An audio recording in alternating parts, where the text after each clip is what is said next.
in Hawaii is on the rise. We are now at 56.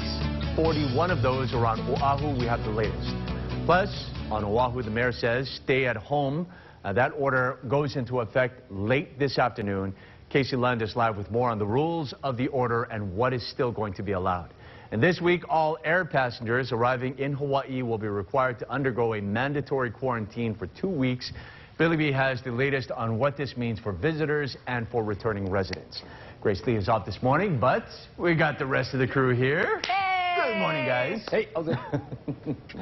Guy, I guess we start with you. Is it going to be pretty windy? Yeah, there's a lot going on with regard to weather. Remember last week we got bombarded by the rain and the thunderstorms. This morning we've got the gusty winds. You can see we've got the scattered showers moving in to those Windward and Mauka areas. Generous amount of rain, I might add.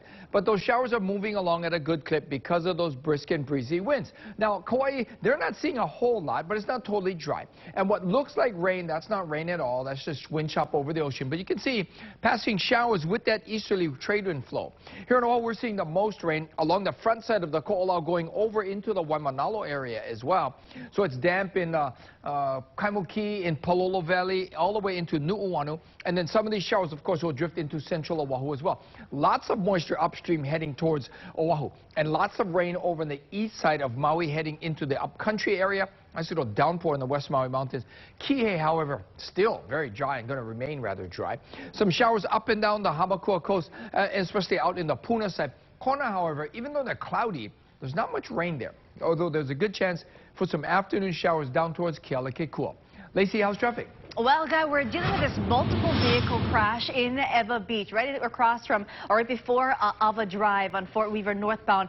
Initially, we had multiple lanes blocked off. A quick work by HPD. They've moved it all off to the left lane. Even though we only have one lane blocked off, we're still backed up to Kolowaka, pushing us up to a 50-minute ride to downtown Honolulu. So it may be safer to use Kualakai Parkway this morning to get you onto the H1 freeway.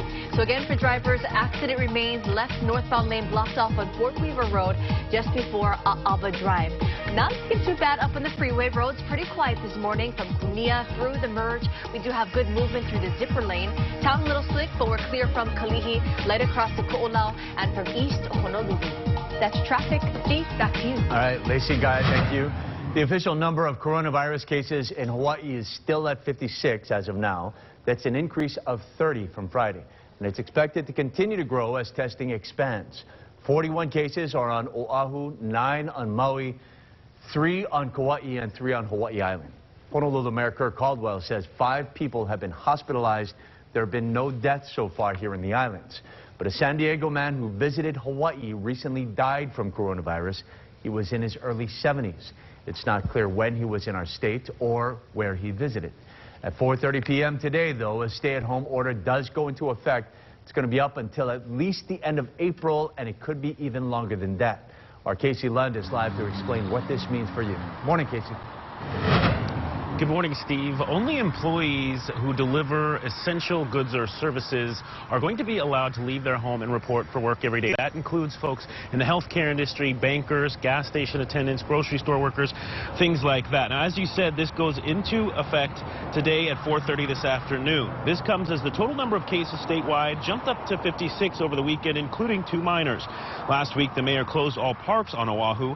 While some have asked for a statewide stay-at-home plan, Mayor Caldwell says the ever-increasing number of cases is what pushed his timeline forward. As far as enforcement goes, he says there will be an education period for residents getting used to the order. If they do go out and do not realize they're violating, they're going to be warned.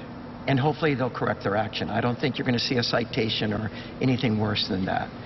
And should there be a flagrant violation and ignoring of the order, I could see a citation. Let's take a look at what qualifies as essential activities. That includes anything required for your health and safety, traveling to get necessary services and supplies, including groceries, outdoor activities, quote, as permitted by law, and anything performed to provide essential products and services, as well as caring for a family member or a pet. The mayor stressed again that residents can continue to shop for groceries and city buses will still run. Places of worship, however, are not exempt from that order and do need to close. Now, we did ask about hotel workers. They are considered essential. Work on construction projects, including rail, can also continue. Now, if you'd like to learn a little bit more about that order, what it means for you, and a list